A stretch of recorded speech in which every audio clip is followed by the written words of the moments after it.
যেই টিমের অ্যাটাকে দুনিয়ার সেরা প্লেয়াররা খেলে তারা হঠাৎ করে একটা শটও পোস্টে মারতে পারে না। তাদের খেলার শুরুতেই মুখে দুশ্চিন্তার ছাপ জাগিয়েছিল, আর এনজো ফার্নান্দেজ ইনস্টাগ্রামে পোস্ট দিছে। সময়ের সঙ্গে বুঝেছি একটা ম্যাচের ফলাফলের চেয়েও অনেক বড় কিছু আছে। ফলাফলের চেয়ে বড় কিছু আছে মানে কি? ম্যাচ শুরুর আগেই কি বিজয় ঠিক করা ছিল? আগে থেকে কি ফিক্সিং চলতেছিল? যে টিম আগের ম্যাচে আগুন খেলায় জিতল, যাদের সাথে স্পেন ড্র করল কেবল ভারতে, সেই টিমকে আর্জেন্টিনা সেরা ক্যামব্যাক দিয়ে জয়লাভ করল। আজকে এই স্পেনের সাথে আর্জেন্টিনা এত বাজে খেলল কেমনে ভাই?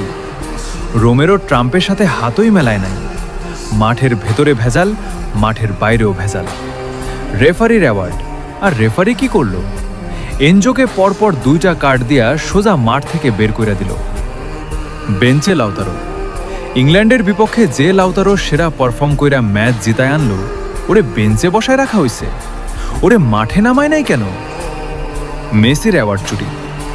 মেসির গোল্ডেন বুট পাওয়ার কথা ছিল, সেটাও কাইরানি আর রদ্রিগোকে দিয়ে দেওয়া হইল। ফিফাতে যে টিম 1 নম্বরে থাকে সে নাকি কখনোই কাপ জিততে পারে না। ভাইরে ভাই, 1 নম্বরে থাকলে যদি কাপই না পাওয়া যায়, তাহলে 1 নম্বর র্যাঙ্কিংয়ের দাম কি? Pure corruption. সেরা খেলা খেলে 1 নম্বরে যাবা, আর কাপ নেওয়ার সময় ফিফার স্ক্রিপ্টে হারবা? মেসি প্লেয়ারদের বলতেছে, শান্ত থাকো, আমাদের কাজ খেলে যাওয়া। ভিতরে কিছু একটা হইছে।